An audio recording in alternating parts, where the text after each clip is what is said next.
nakakuha ng pinakamababang average na ayon sa ranking ay hindi nagpapakatotoo. Sa'yo ang red flag.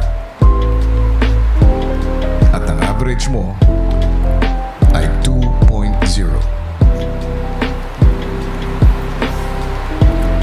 Thank you, guys.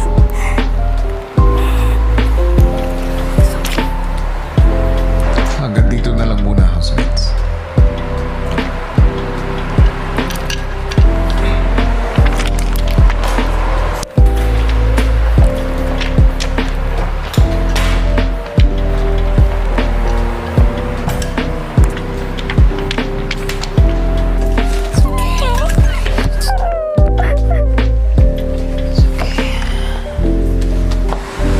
It's okay.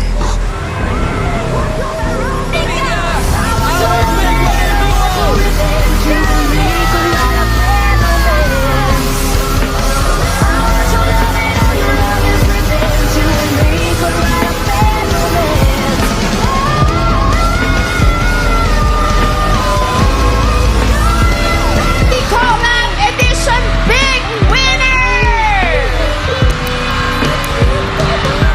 Oh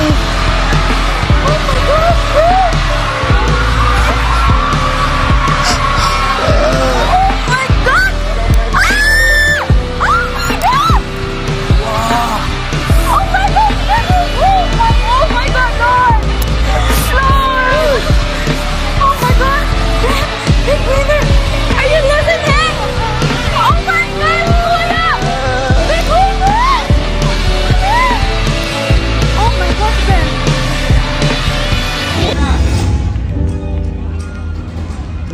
Ang Centelino Heartthrob ng Carnac Friends! Ang controversial sa Finland ng mga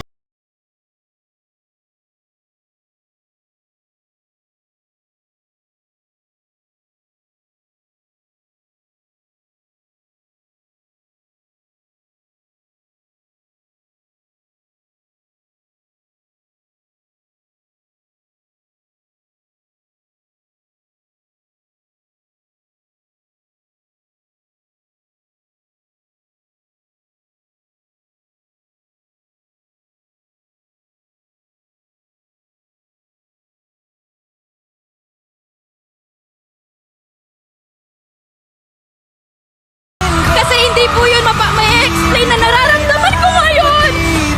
Para sa inyo po lahat to, para sa pamilya ko, para sa mga nagmamahal at para sa aming dalawa ni Brent.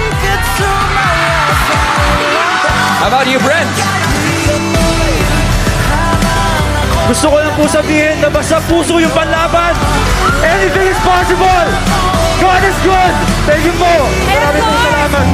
Approach ang lahat. They didn't know what to say, didn't know how to act. Pero that's when I knew na we were gonna be friends. Kasi pakiramdam ko para ako nakatingin sa salamin. Doon ko din nalaman na wala kang kumpiyansa sa sarili mo. You were full of self-doubt.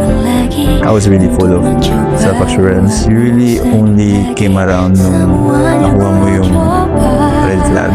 Yung pinaka hindi nagpapakatotoo.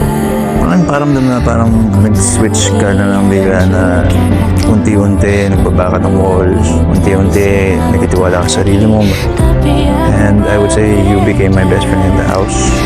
We were honest with each other and we really protected each other even when we weren't duos. Thank you, Mika. Thank you for keeping me in check. Siguro kung may mapapromise ako sa'yo, I know you have made mistakes in the past. If you feel like things are starting to fall apart, I'll help you, pick up the pieces. So, thank you for sharing your heart. Nung unang pagpasok niya ng mga kapamilya dito sa loob ng bahay, I just know na you have a warm. And tulad ko, nag-iingat ko din sa lahat ng sinasabi mo, sa lahat ng ginagawa mo. Sa pinakamahirap na moments ng journey ko dito sa loob ng bahay ko, yung kasama ko, which is naging cast leaders tayo. First eviction, first nomination, kulang na lang. Pati pagkatao ko, bitbitin mo nung mga time na yon. And sobrang lakas mo, sobrang hanga ako sa'yo ng time na yon. Unti-unti ko din nakita sa'yo na bumababa talaga yung walls. slowly, nakita namin yung kung paano ka umiyak, kung paano ka mag-express sa mga tao. Kahit sobrang nakikringe ka pagka pinapakita mo sa mga tao na may care ka, ramdam na ramdam talaga namin yung nakita namin kabutihan mo. And I'm always gonna be proud. I'm always gonna love you, proud of you, kung sino ka, kung sino pa yung magiging ikaw. Oh, you too, bro. Recollect.